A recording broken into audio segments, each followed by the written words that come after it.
Escucho tu corazón, cada latido está Bienvenidos a este nuevo tiempo con la palabra del Señor.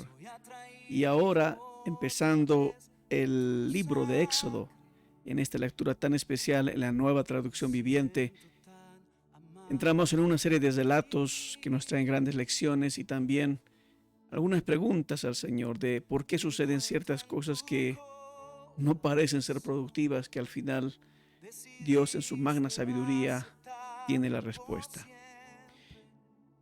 Los israelitas en Egipto, Éxodo capítulo 1. Estos son los nombres de los hijos de Israel, es decir, Jacob, que se trasladaron a Egipto con su padre, cada uno con su familia: Rubén, Simeón, Leví, Judá, Isaacar, Zabulón, Benjamín, Dan, Neftalí, Gad y Aser. En total, Jacob tuvo 70 descendientes en Egipto, incluido José, quien ya se encontraba allí. Con el tiempo, José y sus hermanos murieron y toda esa generación llegó a su fin.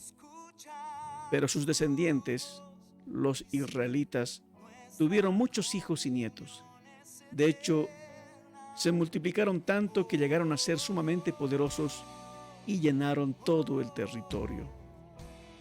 Tiempo después, subió al poder de Egipto un nuevo rey que no conocía nada de José ni de sus hechos.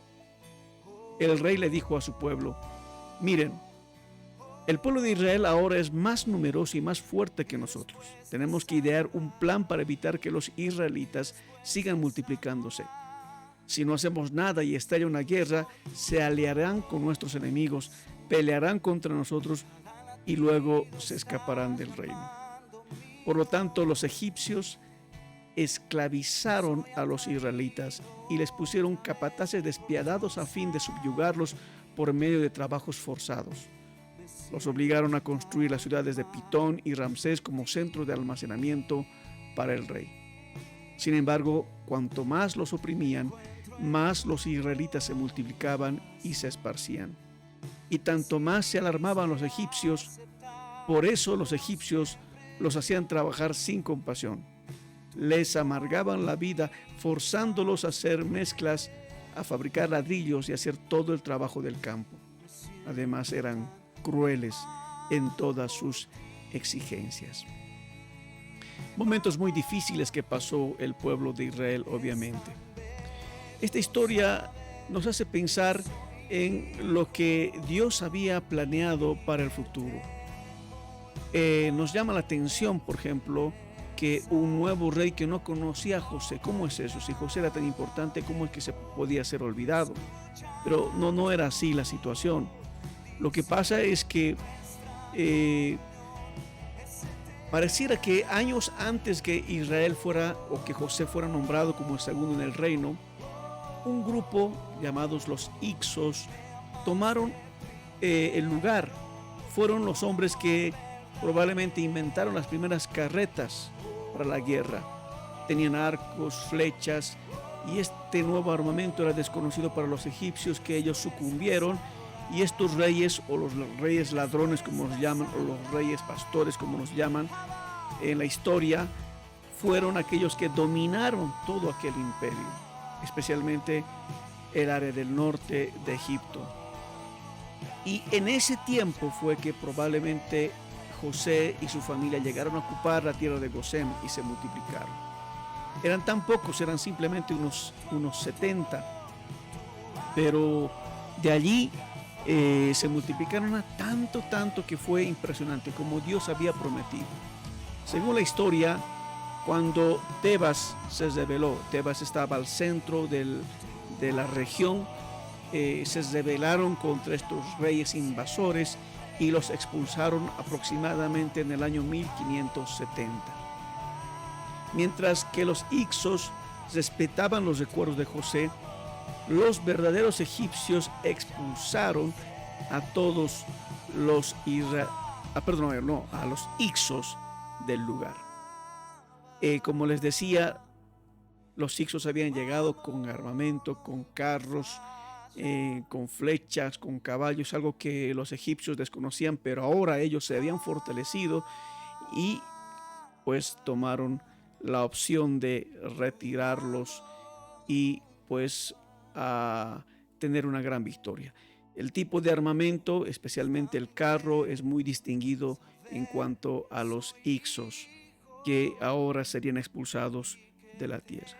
En consecuencia, este nuevo rey llegaría a ser ahora de una dinastía de sangre pura.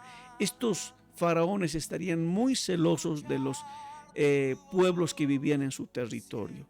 En este caso, Tutmosis III, Tutmosis III, así como se le conoce, que no sabía de lo que hizo José, simplemente empezó a tener muchos celos sobre quienes estaban viviendo. Primeramente, en un principio, cuando ellos tomaron el poder, no les afectó mucho. Prácticamente dice la historia que los primeros faraones lo único que hicieron era expulsar a los Hicsos. Pero Tutmosis III, en la época después de la reina Hatshepsut, así se llama, el faraón Tutmosis III emprendió campañas que se caracterizaban con la sumisión de ciertos pueblos que estaban en aquel lugar. Así fue que los israelitas fueron tomados como esclavos. Y ya que la historia cuenta que Tutmosis III tenía en su política la pasión bélica y el auge de las grandes construcciones que llegarían a ser conocidas como las pirámides y otras, que estaremos hablando posteriormente. Son temas interesantes en cuanto a esta situación que el pueblo de Israel enfrentaría. La esclavitud, el dolor. Uno diría, ¿por qué entonces llegaron? ¿Por qué no estuvieron unos años más y se retiraron? Dios los habría guiado a retirarse. Es que Dios quería ser manifestado en todo lugar. En este caso, pasó algo que fue la decisión de seres humanos, guerras entre seres humanos, pero que el plan y el propósito de Dios sobre su pueblo Israel no estaba para nada olvidado.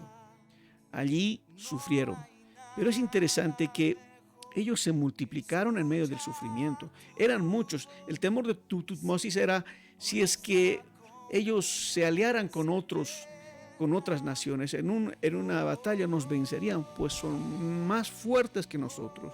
Claro, la constitución de los israelitas era mucho más gruesa, probablemente usada, tenían barba, bigote, cosa que los egipcios no, y ellos eran más fuertes. Entonces dijeron, tenemos que hacer algo para que ellos sean relegados.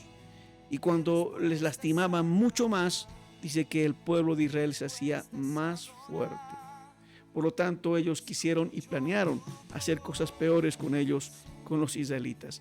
Fabricar ladrillos, hacer trabajos de campo, muy crueles en toda su exigencia. No tenían compasión de los israelitas, amargaban su vida constantemente. Esa era la escena donde Dios habría ahora de manifestarse. Pero hay una aplicación aquí importante. Creo que cuando una fuerza va contra otra, crea resistencia. Y esto es importante que tú puedas meditar. Nadie puede ser maduro hasta que haya pasado alguna situación complicada. Nadie puede ser fuerte hasta que alguien haya tenido que pasar por una situación sumamente peligrosa. Si alguien te empuja, tú al rato pones tu otro pie para afirmarte. Y muchas veces los obstáculos de la vida, como la pandemia, lo único que van a lograr si nosotros confiamos en Dios es crear fortaleza. Así como los israelitas, cuanto más eran oprimidos, más se fortalecían. Eso es lo que Dios hacía en medio de las circunstancias. Y hoy quiere seguir haciéndolo contigo. En medio de las dificultades más fuertes en tu vida, Dios te quiere usar y te quiere hacer más fuerte. Dios quiere que tú seas el instrumento adecuado para este tiempo presente.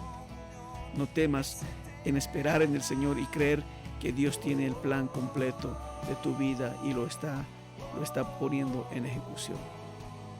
Medítalo. Que Dios te bendiga. Les habla el pastor Joel Cuellar desde Sucre, capital de Bolivia.